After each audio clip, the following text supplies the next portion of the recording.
એકમ 12 51 થી 100 સુધીની સંખ્યાઓ। બાળમિત્રો, આપણે 1 થી 9 સુધીની સંખ્યા અને શૂન્યની સમજ મેળવી, તેનું વાંચન અને લેખન કરતા પણ શીખ્યા। 10 થી 20 સુધીની સંખ્યાની ઓળખ અને તેનું વાંચન અને લેખન કરતા શીખ્યા। ત્યાર પછી 21 થી 50 સુધીની સંખ્યાની ઓળખ અને તેનું વાંચન અને લેખન કરતા પણ શીખ્યા। ચાલો હવે 51 થી 100 સુધીની સંખ્યાની ઓળખ અને તેનું વાંચન અને લેખન કરતા શીખીએ। સંખ્યા લખો। દોસ્તો, અહીં શેરડીના 4 જૂથ અને 5 ખુલ્લી શેરડી આપી છે। જૂથના 4 દશકમાં લખ્યા છે અને 5 ખુલ્લી શેરડીના 5 એકમમાં લખ્યા છે। તેના પરથી બનતી સંખ્યા એટલે 45। જુઓ, 45 ગોળમાં લખીને બતાવ્યા છે। મિત્રો, તમારે અહીં એકમ અને દશકમાં આપેલી શેરડી ગણી અને બનતી સંખ્યા ગોળમાં લખવાની છે। જુઓ, તમને સમજાય એટલે એક ઉદાહરણ આપ્યું છે। અહીં 10ના 3 જૂથ આપ્યા છે એટલે દશકના ખાનામાં 3 લખ્યા છે। હવે ખુલ્લી શેરડી કેટલી આપી છે? ખુલ્લી શેરડી છે 1, 2, 3 અને 4। એકમના ખાનામાં 4 લખ્યા છે। આ કઈ સંખ્યા છે? Very good, 34। ગોળમાં 34 લખો। હવે 10ના જૂથ ગણી અને દશકના ખાનામાં મૂકવાના છે। 10ના જૂથ છે 1, 2, 3 અને 4। 4 દશકના ખાનામાં લખીએ। હવે ખુલ્લી શેરડી ગણીએ। 1, 2, 3, 4, 5 અને 6। એકમના ખાનામાં 6 લખીએ। કેટલા થાય? 46। હવે 10ના જૂથ 2 આપ્યા છે। 2 10ના જૂથ એટલે કેટલા થાય? 10 ને 10, 20। ખુલ્લી કેટલી શેરડી છે? ખુલ્લી શેરડી એક પણ આપી નથી, આથી એકમમાં 0 મૂકીએ।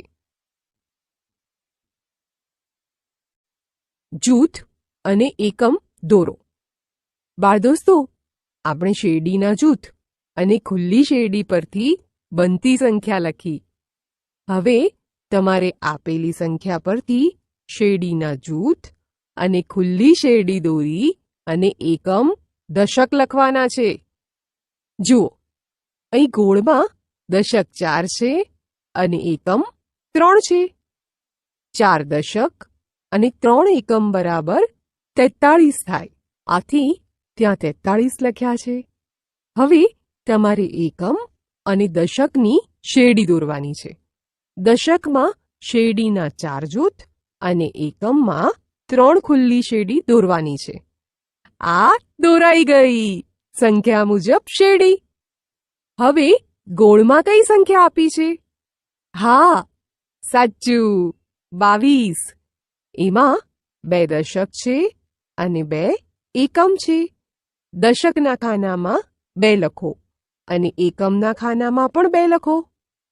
ચાલો હવે 2 જૂથ અને 2 ખુલ્લી શેરડી દોરીએ। અરે વાહ, આ દોરાઈ ગઈ શેરડી। 51 થી 70 સુધીની સંખ્યાઓ। બાળદોસ્તો, તમે 41 થી 50 સુધીની સંખ્યાઓની ઓળખ અને તેનું વાંચન, લેખન અને ગણન કરતા પણ શીખ્યા।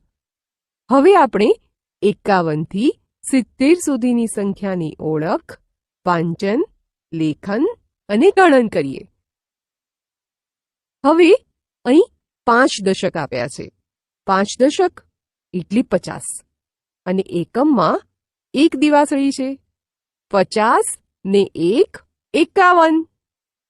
એવી જ રીતે 5 દશક એટલે 50 અને એકમમાં છે 2 દિવાસળી। 50 ને 2, 52। હવે અહીં જુઓ, ગોળમાં 53 આપ્યા છે. એમાં દશક 5 છે. એટલે આપણે આ ખાલી જગ્યામાં 5 10ના જૂથ દોરવા પડે. ચાલો દોરીએ. દોરી દીધા. એકમમાં તો 3 દિવાસળી આપેલી જ છે. હવે આગળ વધીએ. 5 દશક એટલે 50. એકમમાં એક પણ દિવાસળી આપી નથી, પણ નીચે 4 એકમ લખ્યા છે. એટલે ત્યાં 4 દિવાસળી દોરીએ. 50 ને 4 54. એવી જ રીતે 5 10ના જૂથ એટલે 5 દશક. 5 દશક એટલે 50 અને એકમમાં ખુલ્લી દિવાસળી છે. 1 2 3 4 અને 5. 50 ને 5 55. ગોળમાં 55 લખીએ. જુઓ, અહીં 5 દશક લખ્યા છે, પણ જૂથ આપ્યા નથી. એટલે ખાલી જગ્યામાં 10ના 5 જૂથ દોરીએ.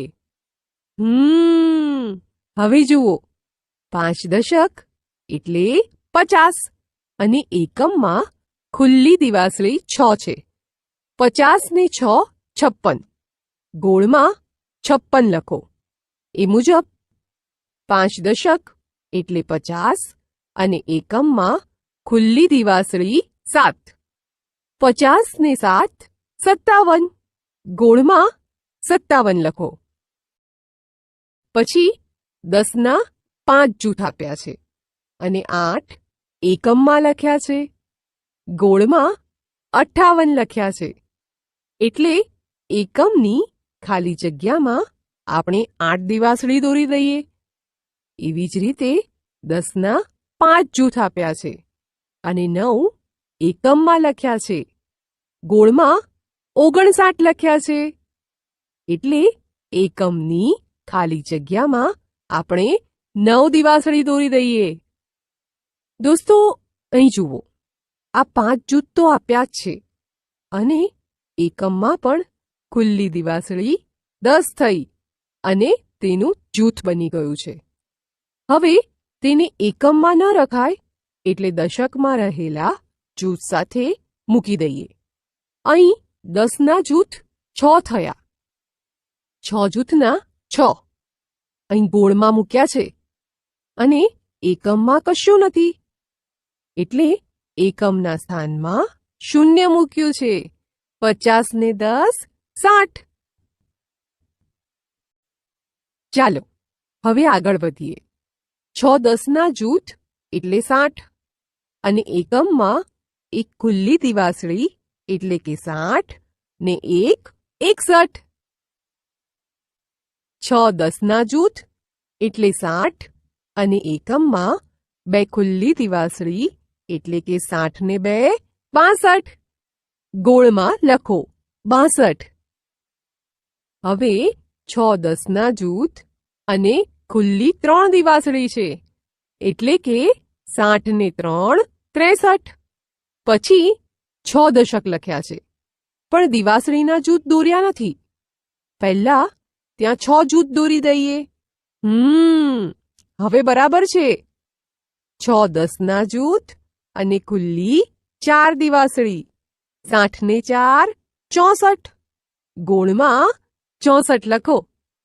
હવે 10ના જૂથ 6 છે અને એકમમાં દિવાસળી આપી નથી, પણ 5 એકમ લખ્યા છે એટલે ત્યાં 5 ખુલ્લી દિવાસળી દોરીએ. 6 10ના જૂથ અને ખુલ્લી 5 દિવાસળી. 60 ને 5 65. હવે 10ના જૂથ 6 છે અને એકમમાં કેટલી દિવાસળી છે? એકમમાં પણ 6 દિવાસળી આપી છે. 6 10ના જૂથ એટલે 60. 60 ને 6 66. ગોળમાં 66 લખો. હવે અહીં 6 દશક અને 7 એકમ લખ્યા છે પણ એકમની દિવાસળી નથી. ત્યાં 7 દિવાસળી દોરીએ. બરાબર. હવે જુઓ, 60 ને 7 67.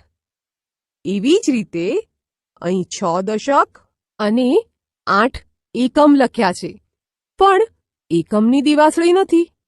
ત્યાં 8 દિવાસળી દોરીએ. હવે જુઓ, 60 ને 8 68. પછી 6 10ના જૂથ અને ખુલ્લી દિવાસળી છે 9. 60 ને 9 69. હવે જુઓ, 6 10ના જૂથ તો હતા જ, અને એકમમાં પણ 10 દિવાસળી થઈ ગઈ. એનું આપણે 10નું જૂથ બનાવી અને આ જૂથ સાથે મૂકીએ, એટલે ત્યાં 1 2 3 4 5 6 અને 7 10ના જૂથ થાય. 7 10ના જૂથના 7 અને એકમમાં કશું નથી, એટલે તેનું શૂન્ય મૂકીએ, એટલે થયા 70. 60 ને 10 70. 71 થી 90 સુધીની સંખ્યાઓ. બાળમિત્રો, ચાલો હવે આગળની સંખ્યાઓ જોઈએ. દોસ્તો, હવે 10ના જૂથ કેટલા છે? કોણ ગણી બતાવશે? 1 2 3 4 5 6 અને 7. 7 10ના જૂથ એટલે 70. અને એકમમાં કેટલા છે?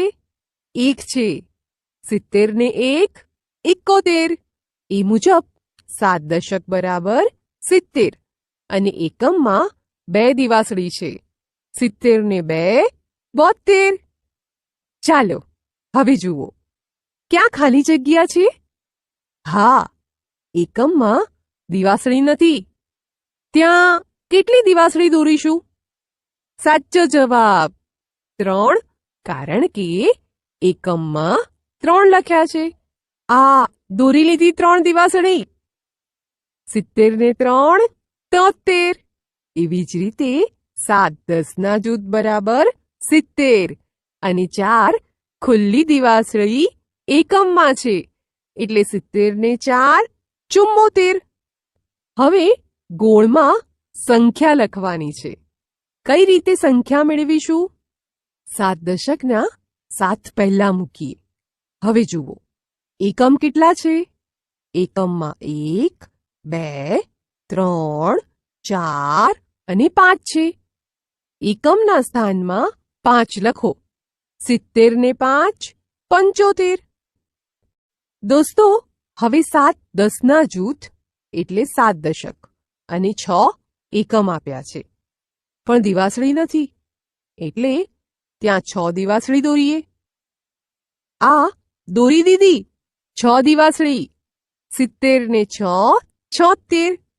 પછી 7 દશકના 70 અને એકમ પણ 7 છે, એટલે 70 ને 7 77. એવી જ રીતે 7 દશકના 70 અને એકમ 8 છે, એટલે 70 ને 8 78.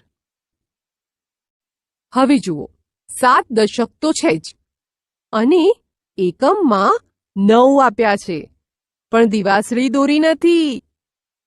ત્યાં 9 દિવાસળી દોરી દઈએ. આ લ્યો ભાઈ, દોરી દીધી, એટલે 70 ને 9 79. દોસ્તો, 7 10ના જૂથ તો હતા જ, અને એકમમાં પણ 10 દિવાસળી થઈ ગઈ. એનું બનાવીએ 10નું જૂથ અને આ જૂથ સાથે મૂકીએ, એટલે ત્યાં 1 2 3 4 5 6 7 અને 8 10ના જૂથ થાય. 8 10ના જૂથના 8 અને એકમમાં કશું નથી, એટલે તેનું શૂન્ય મૂકીએ, એટલે થયા 80. 70 ને 10 80.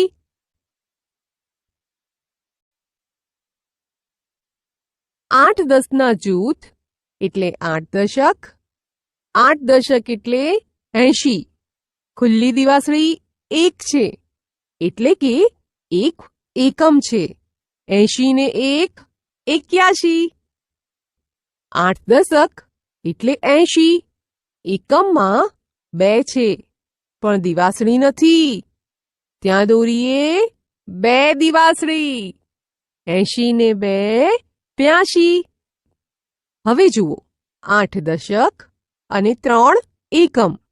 80 ને 3 83. એવી જ રીતે 8 દશક અને 4 એકમ એટલે 80 ને 4 84.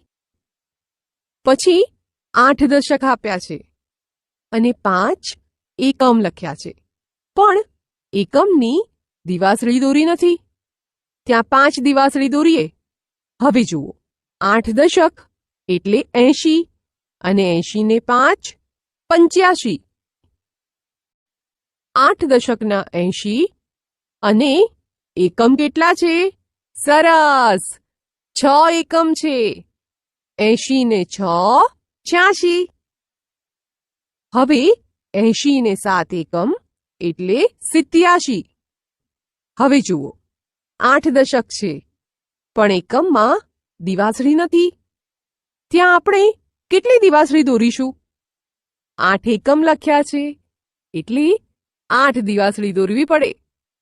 આ દોરાઈ ગઈ 8 દિવાસળી. 80 ને 8 88. દોસ્તો, હવે 8 દશકના 80 તો છે જ, અને એકમ છે 9. 80 ને 9 89. હવે 9 એકમ હતા, ત્યાં 10 થઈ ગયા, એટલે તેનું બનાવી દઈએ 10નું જૂથ અને જૂથને મૂકીએ જૂથ સાથે. 8 જૂથ હતા, હવે 9 થઈ ગયા. જૂથના 9 અને એકમમાં એક પણ દિવાસળી નથી, એટલે કે એકમમાં કશું જ નથી. એટલે ત્યાં 80 ને 10 90. 91 થી 100 સુધીની સંખ્યાઓ. બાળમિત્રો, 9 દશક અને 0 એકમ એટલે 90. એ આપણે આગળ સમજ્યા. ચાલો હવે 90 થી 100 સુધીની ગણતરી કરીએ. 9 દશક એટલે 90 અને એકમ એટલે 90 ને 1 91. એવી જ રીતે 90 ને 2 એકમ 92. પણ ત્યાં 2 દિવાસળી દોરી દઈએ. 90 ને 3 એકમ 93. હવે 9 દશક અને 4 એકમ લખ્યા છે. 9 જૂથ છે, પણ ખુલ્લી દિવાસળી નથી. આથી ત્યાં 4 દિવાસળી દોરીએ. 90 ને 4 94. 90 અને 5 એકમ 95. હવે જુઓ, ગોળમાં 96 લખ્યા છે. એકમમાં આપણે કેટલી દિવાસળી દોરીએ તો 96 થાય? હા, સાચું છે. એકમમાં 6 લખ્યા છે, એટલે 6 દિવાસળી દોરવી પડે. આ દોરી દીધી 6 દિવાસળી. 9 દશકના 90 અને 90 ને 6 96. એવી જ રીતે 90 ને 7 97. ગોળમાં 97 લખો. 9 દશકના 90 અને 8 એકમ એટલે 98. ગોળમાં 98 લખો. એ મુજબ 9 દશક અને 9 એકમ બરાબર 99. ગોળમાં 99 લખો. આપણી પાસે 9 10ના જૂથ હતા, અને એકમમાં પણ જુઓ. હવે 10 દિવાસળી થઈ ગઈ છે, એને જૂથમાં ભેળવી દઈએ. હવે આપણી પાસે 10ના જૂથ 10 થઈ ગયા. 10 10ના જૂથ એટલે 100, અથવા એમ પણ કહી શકાય કે 10 દશક એટલે 100.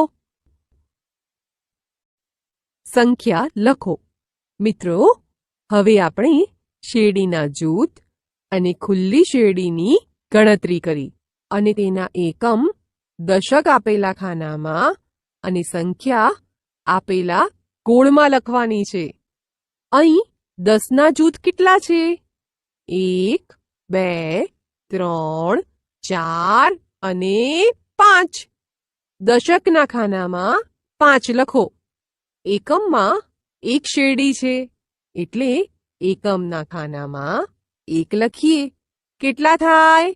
51. ગોળમાં 51 લખો.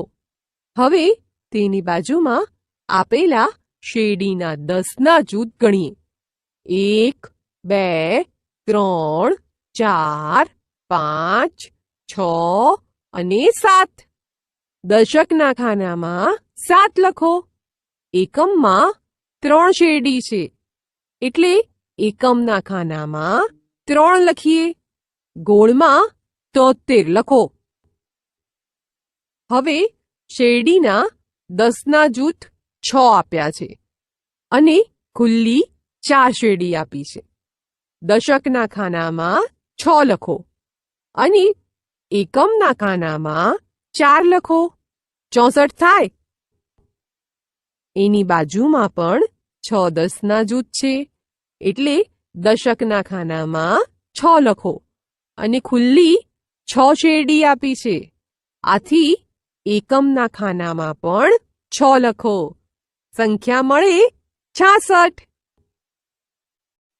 દોસ્તો, હવે 10ના કેટલા જૂથ આપ્યા છે? કોણ ગણી બતાવશે? સારું, ચાલો. 1 2 3 4 5 6 7 અને 8. દશકના ખાનામાં 8 લખો. એકમમાં 1 પણ શેરડી નથી. આથી એકમના ખાનામાં 0 લખો એટલે 80. પછી તેની બાજુમાં શેરડીના 10ના જૂથ 1 2 3 4 5 6 7 8 અને 9 છે. આથી દશકના ખાનામાં 9 લખો. હવે એકમમાં આપેલી શેરડી ગણીએ. 1 2 3 4 5 6 7 8 અને 9. એકમમાં પણ 9 શેરડી છે. એકમના ખાનામાં પણ 9 લખો. 2 9 99. ગોળમાં 99 લખો.